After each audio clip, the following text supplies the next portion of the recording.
মনে হচ্ছে ভারত সরকার বাংলাদেশকে ধ্বংস করার প্রতিজ্ঞা করেই মাঠে নেমেছে এবং একের পর এক বাংলাদেশকে বড় বড় ঝটকা দিচ্ছে।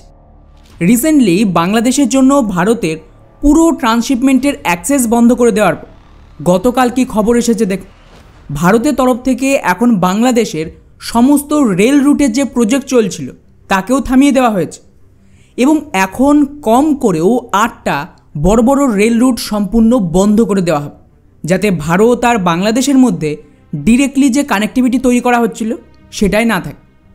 আর টু বি অনেস্ট, এটা বাংলাদেশের জন্য ভয়ঙ্কর লস হতে পারে, কেননা এখানে বেসিক্যালি ভারত কী করছিল, বাংলাদেশের ভেতর দিয়েই 5,000 কোটি টাকা খরচ করে 3টে বড় রেল প্রজেক্ট চালাচ্ছিল, যার আন্ডারে বাংলাদেশকে ভারতের পুরো নর্থ ইস্ট অর্থাৎ 7 সিস্টার রাজ্যগুলোর সাথে জুড়ে দেওয়া হতো এবং তার সাথেই এদিকে পশ্চিমবঙ্গের সাথেও বাংলাদেশকে জুড়ে দিত।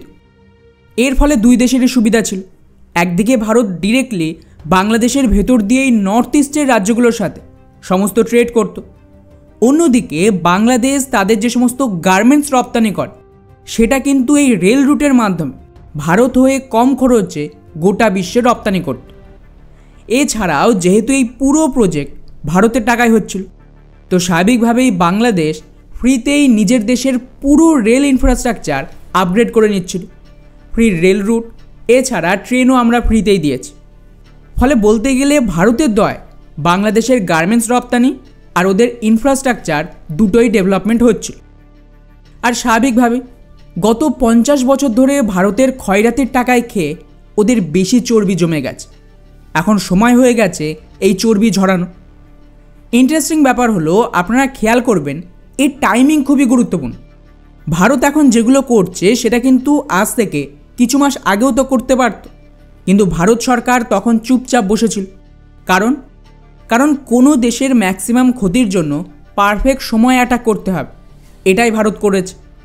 উদাহরণ হিসেবে যেমন আমি গত ভিডিওতেও বলেছিলাম, বাংলাদেশের ট্রান্সশিপমেন্ট চুক্তি বাতিল কখন করেছে, যখন ট্রাম্প বাংলাদেশের ওপর ট্যারিফ চাপায় তারপর, যাতে ওদের গার্মেন্টস ইন্ডাস্ট্রির ওপর মারাত্মকভাবে আঘাত আনা যায়। এবং এটা ঘোষণার দিনও খুবই ক্যালকুলেট, যেদিন বাংলাদেশে IMF লোনের জন্য মিটিং চলছিল ঠিক তার মধ্যে এটা ঘোষণা করা হয়, যার ফল কী হয়, ওদের পুরো 15,000 কোটি টাকার IMF-এর যে লোন সেটা কিন্তু IMF আটকে দিয়েছে। ঠিক একইভাবে এই রেল প্রজেক্ট বন্ধের টাইমিংটাও খুবই গুরুত্বপূর্ণ। সবার আগে এখানে কোন কোন প্রজেক্ট চলছিল সেটা জেনে নিন, তবেই কিন্তু অ্যাকচুয়ালি বুঝতে পারবেন যে এতে বাংলাদেশের কতটা ক্ষতি হয়েছে। এখানে বেসিক্যালি ভারত 3টে বড় রেল রুট তৈরি করছিল। Akhaura Agartala cross border rail root, যাতে বাংলাদেশ ত্রিপুরাকে জোড়া হচ্ছে। এর জন্য ভারত 400 কোটি টাকা বাংলাদেশকে দান করেছিল, যার আন্ডারে বাংলাদেশের ভেতর 7 কিলোমিটার লম্বা রেল ট্র্যাক তৈরি হচ্ছিল। এর ফলে বাংলাদেশের সুবিধা হলো এই জেলায় ওদের রেল ইনফ্রাস্ট্রাকচার মারাত্মক খারাপ ছিল, সেটা ঠিক হয়ে যেত এবং ওরা আমাদের নর্থ ইস্টে নিজেদের মাল রপ্তানির সাথে এই রেল রুট দিয়েই মিয়ানমার পর্যন্ত ট্রেড করতে পারে।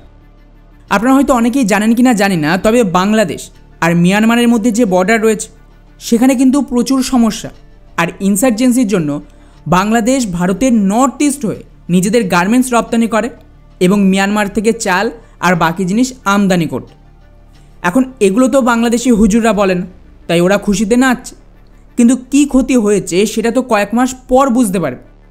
দ্বিতীয় প্রজেক্ট ছিল খুলনা আর মোংলা রেল লাইন, যার জন্য 3,300 কোটি টাকার বিনিময়ে ওদের দ্বিতীয় সবচেয়ে বড় পোর্ট মোংলাকে রেলওয়ের সাথে জোড়া হচ্ছিল। আর এই টাকাটা কিন্তু ভারতীয় রুপির হিসেবে ধরেছে, বাংলাদেশি টাকার হিসেবে না।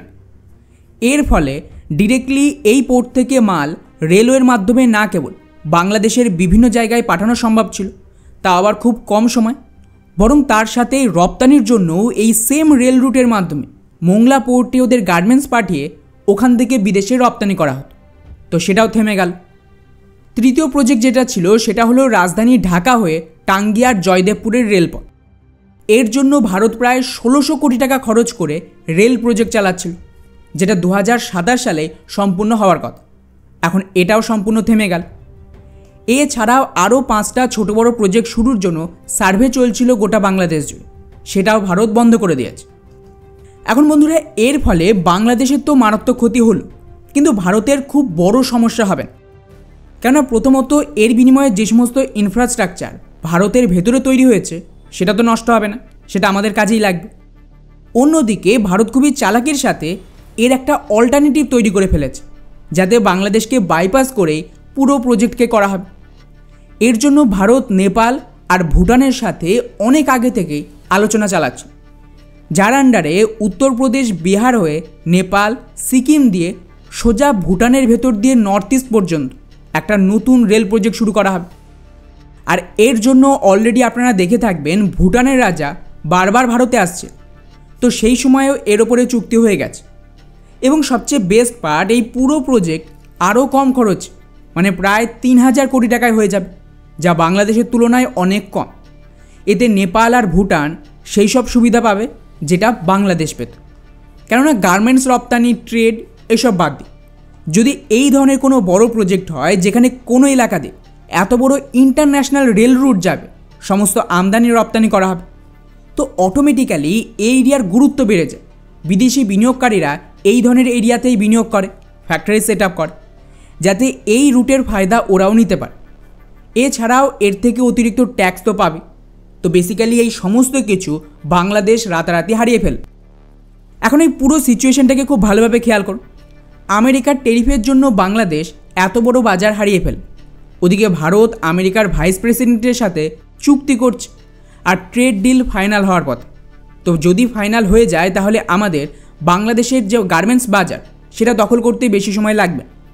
দুই ভারতের ভেতর দিয়ে বাংলাদেশের গার্মেন্টস রপ্তানি বন্ধ করায় ওদের ভয়ানক লস হচ্ছে। গার্মেন্টস রপ্তানির সময় আর দাম দুটোই কিন্তু মারাত্মক বেড়ে গেছে। আর কম করেও বাংলাদেশের মিডিয়া নিজেরাই বলেছে 2000 কোটি টাকা প্রতি মাসে ওদের লস হয়।